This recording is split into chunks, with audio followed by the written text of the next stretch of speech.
mutual fund vis-a-vis equity fund? I think we should invest, as I said, as part of Lord Shiva's story.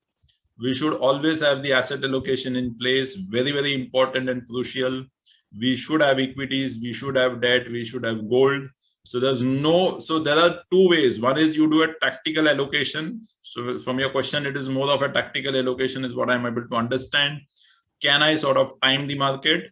In debt mutual fund, to some extent, in some categories, you can do, but please, again, there are no certainties, there are no guarantees. Okay, so just to give you a perspective, there are certain funds called gilt funds, which will do exceedingly well when the RBI will reduce the interest rates. So your judgment on interest rates have to go correct. On the flip side, there are funds like floater funds, which can do exceedingly well when the RBI is going to increase the interest rate. And in today's context, we have been talking about a possibility of RBI increasing the interest rates.